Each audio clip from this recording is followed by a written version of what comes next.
Hi everyone, today we'll be talking about selling HDB, what to expect. If you're thinking of selling your HDB flat, so there's a few things that you will need to take note of. The timeline, CPF, the money coming in, and then the selling process. The process of selling is pretty straightforward. First thing first, apply intent to sell with HDB. That will check your eligibility and MOP, and then who you can sell to.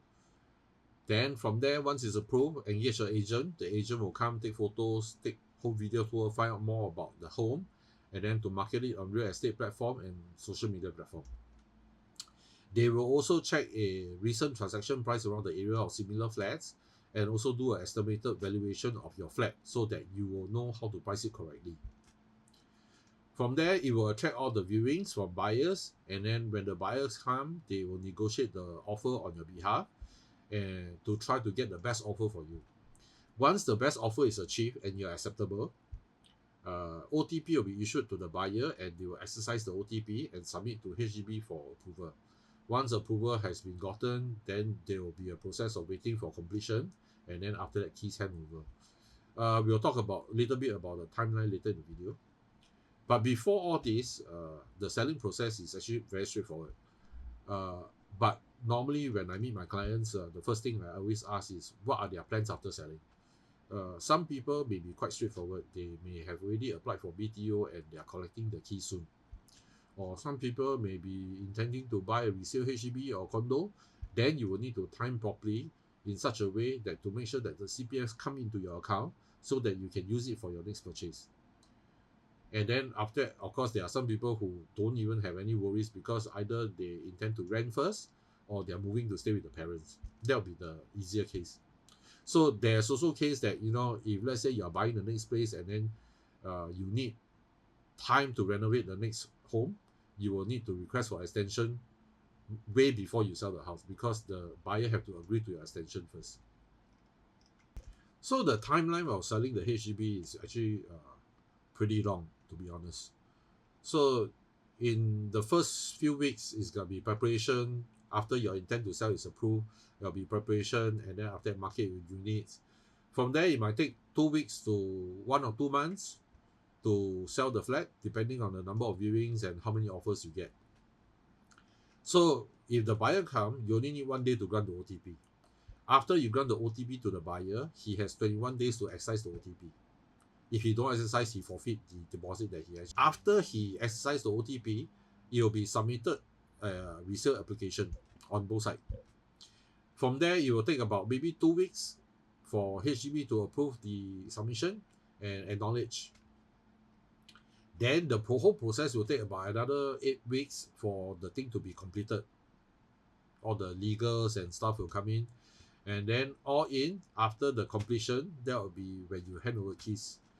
So if you calculate all this timeline, roughly it's going to be about 4-5 months. Yeah, at least 4 to 5 months.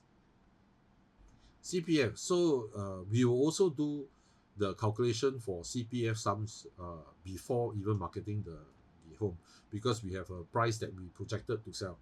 So using the projected price to sell, we can calculate based on outstanding loan, how much principal have you put in, and the accrued interest, because all that can be seen from your CPF account. Of course, then you can calculate your cash proceed, and then to see how much cash proceed you will get after selling at the projected price. We also will need to take note of the commission, legal fees, and less off from the cash proceed.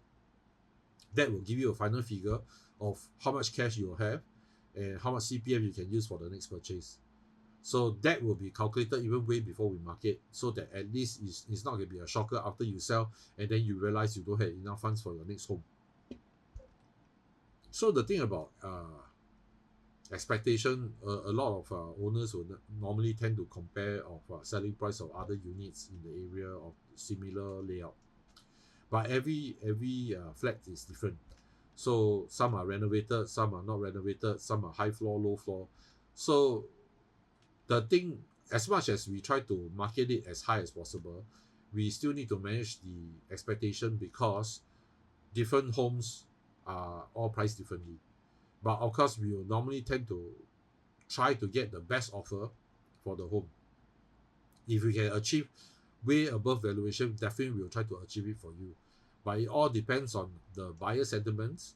When they come in, they view, and then from there we gather the feedback. We know what is the correct price to sell, and slowly we might make adjustment, and or even make, you know, when I say adjustment, not necessarily it's gonna be low. So the thing is, when a lot of people come in, and if your house is like nicely renovated and then it's like in demand, you know, there are people maybe even willing to offer more than what you actually listed it for. So that's why pricing it right on the first day is going to be very important. So with all this said, I know it may sound a bit rushed, this video, but it's very difficult to actually break it down into really point form to suit everybody's case. So in general, this is what's going to happen. Everybody's home is different, everybody's case is different, everybody's obligation or the use for the cash proceed or the CPF is going to be different. So that is why this is just a rough gauge, a rough idea of what we do. Sounds complicated, but it's actually not. Definitely, yeah, some people say, oh, I can do it myself. Yes, you can definitely do it yourself. But with selling and buying, and then with your family, there's going to be a lot of things. Definitely, you know, it's good to have a helping hand. You know, think about it. So, with that, you know, if let's say you have any questions, you can actually drop it down in the comments, or you can direct DM me, or if let's say you like to have a chat over coffee, and then to talk more and to see how it can be applicable to your case, like how to work around your case or check out on certain things, do give me a call. My number is in the caption below, and then from there we can actually just find out more to see what we can do for you. I hope you enjoyed the video. I'm trying to do more video on process and educational tips. I'm not gonna dance or sing. I hope you like it, and then after, if there's anything you'd like me to touch on, you can DM me or leave it in the comments, and I will try to make another video on it. Thank you so much for watching, and have a nice day. Bye bye.